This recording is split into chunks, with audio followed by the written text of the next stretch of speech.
అదే RTV app వార్తల్ని క్షణాల్లో చదివే అవకాశం ఉంటుంది. ఒక న్యూస్ పేపర్, ఒక టెలివిజన్ ఛానల్ మీ చేతుల్లో ఎప్పుడూ ఉంటాయి.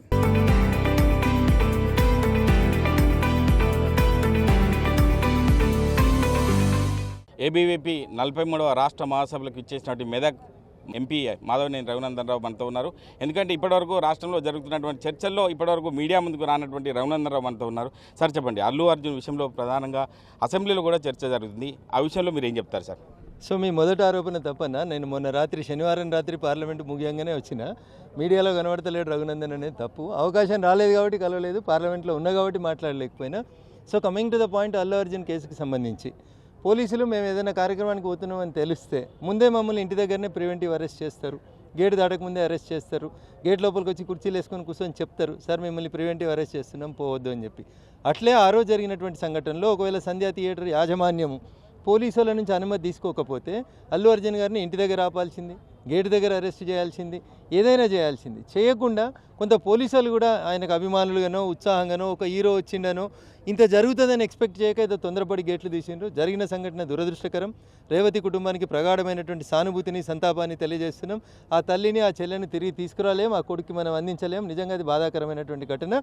దాంట్లో అల్లు అర్జున్ గారు కూడా నైతికంగా బాధ్యత వహించి, ఆ నిర్మాతలు కూడా బాధ్యత వహిస్తే ఇంకొంచెం బాగుంటుంది అనేది సినీ ఇండస్ట్రీకి నా సూచన. ఇకపోతే రెండో అంశం, 25 లక్షలు ఇచ్చినాం, వాళ్ళు రాలేదు మేము ఇచ్చినాం, వాళ్ళు రాలేదు మేము ఇచ్చినాం అని చెప్పి బాగా ఊదుకుంటున్నటువంటి గౌరవ మంత్రి కోమటిరెడ్డి వెంకటరెడ్డి గారికి నా విజ్ఞప్తి ఏంటంటే, మీరు నడుపుతున్నటువంటి గురుకులాల్లో మీరు బువ్వ సరిగా పెట్టక ఆ బువ్వల ఎలుకలు వచ్చి, మందులు వచ్చి, పురుగులు వచ్చి 42 మంది ముక్కుపచ్చలారని విద్యార్థులు చచ్చిపోయినారు. అయ్యా కోమటిరెడ్డి వెంకటరెడ్డి గారు, మీ ప్రభుత్వానికి నిజంగా చిత్తశుద్ధి ఉంటే శ్రీతేజ మీద ఉన్నటువంటి ప్రేమను నేను తప్పుపడతలేను, కానీ అదే ప్రేమని ముక్కుపచ్చలారని 42 మంది విద్యార్థులు గురుకులాల్లో ఉండి చదువుకుంటున్నటువంటి పేద బడుగు బలహీన వర్గాలకు సంబంధించినటువంటి ఆ 42 మంది విద్యార్థులకి మనిషికి 25 లక్షలు ఇచ్చేటందుకు నీకు నీ ముఖ్యమంత్రికి ఎందుకు మనసు రాలేదనేది మాత్రమే నేను కోమటిరెడ్డి వెంకటరెడ్డి గారిని, ఈ రాష్ట్ర ముఖ్యమంత్రి గారిని చాలా స్పష్టంగా అడగదలుచుకున్నాను. అట్లే ప్రజాపాలన ప్రారంభమైన ఈ ఏడాది 2 నెలలలో సుమారు 63 మంది రైతులు చనిపోయినట్టు మాకున్నటువంటి సమాచారం.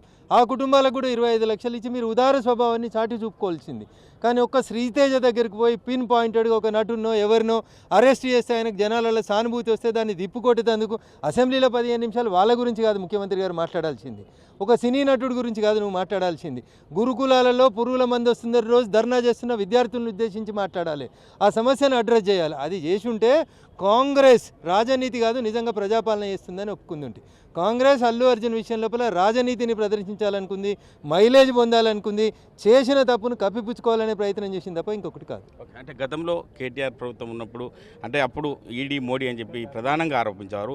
ఇప్పుడు పరిస్థితిలో అటువంటి సందర్భాలు వస్తున్నాయి. అంటే నేను సవాలుకు సిద్ధమే అని చెప్పి ప్రత్యక్షంగా ఇటు కాంగ్రెస్ ప్రభుత్వానికి చెప్తున్నా కూడా కాంగ్రెస్ ప్రభుత్వం ముద్దు నిధిన వీడుతుందని చెప్పుకోవచ్చు. ఆ విషయంలో బీజేపీ పార్టీ తరఫున మీరేం చెప్తారు సార్ ఆ విషయంలో? ఇప్పుడు పోలీసులు, కేసులు, ఈడీలు, ఎఫ్ఐఆర్లు ఇవన్నీ కూడా పార్టీలకు సంబంధం లేని అంశం. దయించి మహేష్ అన్న, తెలంగాణ సమాజం అర్థం చేసుకోవాల్సింది ఏంటంటే, ఎఫ్ఐఆర్ అయితే చట్ట ప్రకారం మనం పోలీస్ స్టేషన్కి పోవాలి, కోర్టుకోవాలి, బెయిల్ తీసుకోవాలి, వకీళ్ళని పెట్టుకోవాలి, కొట్లాడుకోవాలి.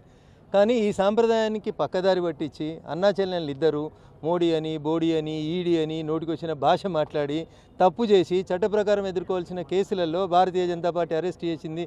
భారతీయ జనతా పార్టీకి అరెస్ట్ చేసే అధికారం ఉంటుందా అన్న? రఘునందన్ మెదక్ ఎంపీగా వాళ్ళని అరెస్ట్ చేస్తాడా? చేసే అధికారం ఉంటుందా? కానీ దాన్ని రాజకీయంగా వాళ్ళు చేసిన తప్పుల్ని కప్పిపుచ్చుకునేందుకు ఎవరో రాసిస్తే యతి ప్రాసలకు బాగుంటుందని మోడీ, బోడీ, ఈడీ అంటే ఒకళ్ళు అనుభవించారు. ఇప్పుడు మళ్ళీ ఇంకొకరు మాట్లాడుతారు అట్లే మోడీ, ఈడీ, బోడీ అని, ఇంకొకరు కూడా అనుభవిస్తాడు. దాంట్లో ఏం తప్పు లేదు. అట్లా చేసిన తప్పుకి పనిష్మెంట్ ఉంటుంది. అంటే ప్రతిపక్షంగా కేసీఆర్ అసెంబ్లీకి రావడం లేదు, హరీష్ రావు నువ్వెందుకు మాట్లాడుతావు అని చెప్పి కోమటిరెడ్డి వెంకటరెడ్డి కూడా ప్రధానంగా ఆరోపించాడు. ఆ విషయంలో రఘునందన్ రావు మార్క్ ఎలా ఉండబోతుంది? నేనేమంటున్నాను, అసెంబ్లీ నడిచినప్పుడు ప్రతిపక్ష నాయకుడు వస్తే బాగుంటుంది అనేది ప్రజలు కోరుకుంటారు. కేసీఆర్ ఎందుకు వస్తలేడు అనే దానికి నేను సమాధానం చెప్పలేను, దానికి సమాధానం కేసీఆర్ గారు చెప్పాలి. హరీష్ రావు మాట్లాడితే కోమటిరెడ్డికి ఏం కడుపున వచ్చిందో నాకు తెలియదు. మరి ఈయన మాట్లాడుతుంటే ఆయనకి ఏమైనా మాట్లాడితే చేతనవుతుందో లేదో నాకు తెలియదు. అది అసెంబ్లీలాగా కనబడతలేదు, చేపల మార్కెట్లాగా అరుచుకుంటున్నట్టు కనబడతా ఉంది. ప్రభుత్వాన్ని డిఫెండ్ చేసేందుకు మంత్రులు ప్రిపేర్డ్గా వస్తలేరు అనేది అనిపిస్తుంది. ప్రతిపక్షం వాళ్ళ మీద దాడి చేస్తుంటే అందరు హీ అనుకుంటే పక్కలు చూసుకుంటున్నట్టు కనబడుతుంది తప్ప ఒక్కరు కూడా సబ్జెక్ట్ మీద కరెక్ట్ మాట్లాడడానికి ఇష్టపడతలేరు. You be prepared for it. అరే మీరు అధికార పార్టీ, పాలిస్తున్నటువంటి పార్టీ, మీరు చెప్పుని సమాధానం చెప్పకుండా అనవసరమైనటువంటి మాటలు దొంగ అని, యూజ్లెస్ ఫెల్లో అని ఏం మాట్లాడుతుర్రన్న అసెంబ్లీలో? దీనికోసమా మిమ్మల్ని జనాన్ని అడిగి పంపించింది? ఎవడు దొంగ అయితే అని రిమాండ్ చేయండి, ఎవడు యూజ్లెస్ ఫెల్ అయితే అని బయట పారేయండి. పోలీసులతో చెప్పి కేసులు పెట్టించుర్రి. అది హరీష్ మాట్లాడితే నాకేంది, కోమటిరెడ్డి మాట్లాడితే నాకేంది, మీరు ఇద్దరు ఏమైనా చావుండ్రి, కానీ ఆ గురుకులాలలో వచ్చిన పిల్లలకు పైసలు ఇయ్యరు. ముందుగా కదా ఆలోచించుకోండి. ఓకే, అసెంబ్లీలో ఉన్నట్టు ముఖ్యమంత్రికి చివరగా ఏం విజ్ఞప్తి చేస్తారు సార్? ఎందుకంటే రాష్ట్ర రాజకీయాలను చూడకుండా ఇచ్చిన 6 గ్యారంటీల గురించి డిస్కస్ చేయకుండా అంటే ప్రధానంగా బయట వ్యక్తుల గురించి డిస్కస్ చేస్తున్నారు.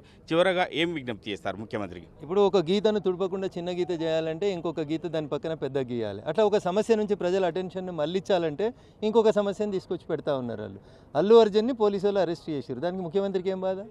చట్టం తన పని తాను చేసింది. పోలీసు వాళ్ళు అరెస్ట్ చేసిరు, కోర్టు బెయిల్ ఇచ్చింది. నువ్వెందుకు దానికి అసెంబ్లీలో 15 నిమిషాలు అంత ఆవేశపడి మాట్లాడాల్సినటువంటి అవసరం ఏముంటుంది?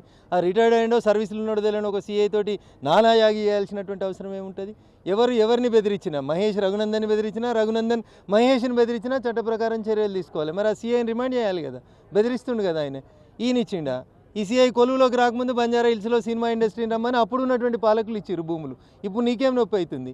ఆ సినిమా ఇండస్ట్రీతో తిరిగింది మీదే ఈ రాష్ట్ర ముఖ్యమంత్రి కదా. ఆ సినిమా ఇండస్ట్రీలో చాలామంది తోటి చట్టపట్టాలు వేసుకురు. పోయిన ముఖ్యమంత్రి కుటుంబం వేసుకుంది, ఇప్పుడున్న ముఖ్యమంత్రి కుటుంబం కూడా వేసుకుంటుంది. దానికి మనకు అనుకూలంగా ఉంటే ఒక రకంగా, మనకు వ్యతిరేకంగా ఉంటే ఇంకొక రకంగా మాట్లాడడం అనేది భావ్యం కాదు. Thank you. అంటే రాష్ట్ర రాజకీయాలను అసెంబ్లీలో డిస్కస్ చేయాలి తప్ప తప్పుదోవ పట్టించే విధంగా డిస్కస్ చేయడానికి తీవ్రంగా తప్పుపడుతున్నాం.